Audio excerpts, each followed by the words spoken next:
I remember the exact moment I walked out the door. It wasn't dramatic. There was no shouting, no suitcase thrown onto the porch, no slammed doors or broken dishes. That's the thing people don't understand. Sometimes the worst things in your life don't happen with fireworks. Sometimes they slip through quietly like fog. You don't even realize how much it is all going to cost until you are too far down the road to turn around. She was 5. My daughter, Emily. She had a laugh that sounded like wind chimes in spring. She used to do this thing where she'd sit on my shoulders and pretend she was flying. "You're my airplane, Daddy," she'd say. God, I haven't heard that voice in years. I try sometimes. I close my eyes and I try, but all I get is static. I told myself I wasn't abandoning them, that I just needed to find myself, that I was too young to have been tied down, that maybe I wasn't built for the boring kind of love, the mortgage, the diapers, the middle of the night fevers. I told myself I'd be a better father later, after I sorted myself out, after I became someone worth coming back as. The truth? I was afraid. Afraid that I was already failing. Afraid that if I stayed, I'd watch my dreams dissolve like sugar in coffee. I didn't want to be some middle-aged guy on the couch with a beer belly and a screaming toddler. I wanted more, or at least I thought I did, so I left. I packed 2 bags, one with clothes, the other with guilt. I didn't realize then that the guilt bag doesn't get lighter, it gets heavier. Every year, every birthday I missed, every question I couldn't answer, every memory I didn't make. I moved 3 states over, got a job in a music shop, started telling people I didn't have kids. It was easier than explaining the real story. After a while, I believed it myself, or tried to. There were moments when I'd see a little girl run toward her father at the park, and I'd flinch like I'd been punched. Or when I'd walk past a school on a Thursday afternoon and feel a pang of, what was it? Longing? Shame? Both? I met other women. None of them knew about Emily. I buried her name deep in the drawer of my memory labeled "Don't Open." I tried to make it look like growth, like healing. But it wasn't healing. It was hiding. And time doesn't heal what you refuse to face. Sometimes I wonder what she thinks of me now, if she thinks of me at all. Did her mother tell her I died, that I was a coward, that I never loved her? The truth is I did. I still do. But love without presence is just a ghost. And now I'm haunted by the outline of a child I haven't held in 15 years. I tried to find her once. Typed her name into Facebook. Nothing came up. Maybe she changed her last name. Maybe she blocked me before I even knew it. Or maybe the universe decided I don't get to have that closure. And the most painful part? I can't picture her face anymore. Not really. I see pieces. A flash of her eyes. The way she used to drag that stuffed rabbit around by the ear. But it's all fog now. I try to sketch her in my mind and come up with silhouettes. A little girl frozen in time, untouchable. I lived it wrong. People think regret is a sharp pain, but it's not. It's slow, heavy, like dragging a chain you welded to your own ankle.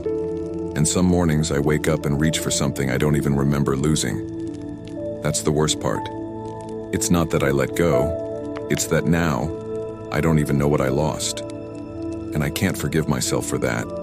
I always thought guilt would fade with time.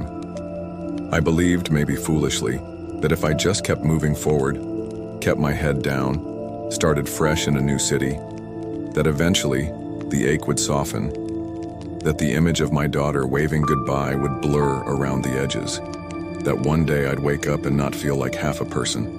But it didn't fade. It fermented. It grew sharper, heavier, more present.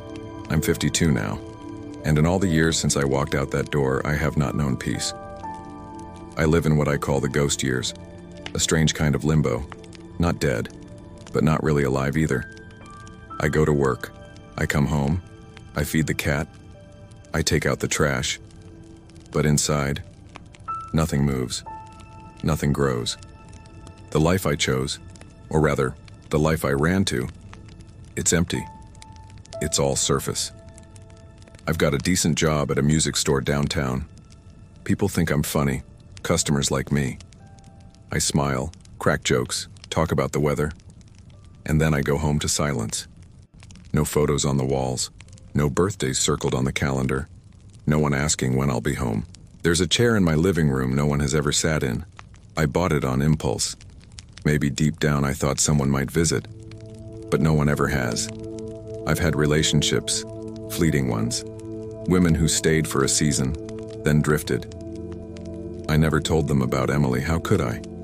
How do you explain something like that without ripping your soul open? Sometimes at night I wonder if she's okay, if she made it through childhood without me, if she graduated, if she ever got married, if she hates me, or worse, if she doesn't think of me at all. I imagine her walking through a grocery store, laughing at something on her phone, unaware that the man across the aisle, the one holding a can of beans and trying not to cry, is her father. I tell myself stories, that she's strong, that her mother gave her everything I didn't, that maybe some part of her understands even if she can't forgive. But the truth is, I gave her no reason to. I tried looking for her. Of course I did. The internet makes it easy and impossible. Her name brought up too many hits, or not enough, or the wrong ones. I saw one profile picture, maybe 7 years ago, and I thought it could be her. She had my eyes, but the account was private. I clicked away, cowardly, like always. I wrote her a letter once, 7 pages. I poured everything into it, regret, grief, love. I even drew a little sketch of the rabbit she used to carry everywhere.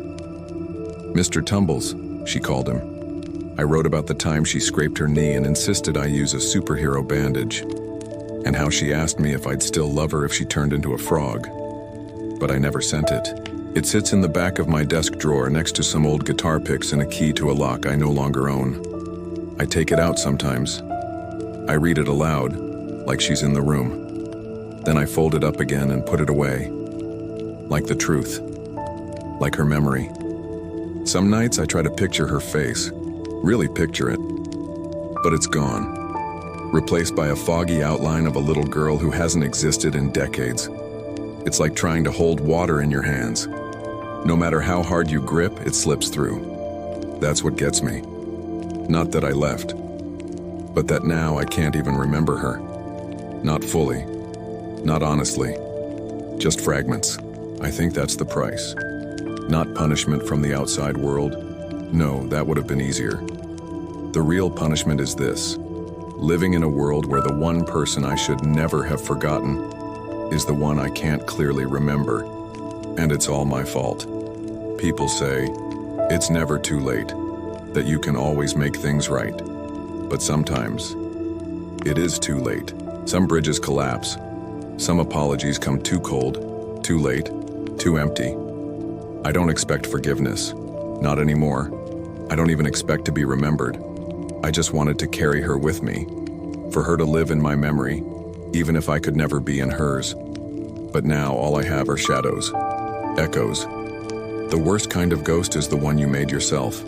I lived it wrong. And the silence I live in now, that's what I earned.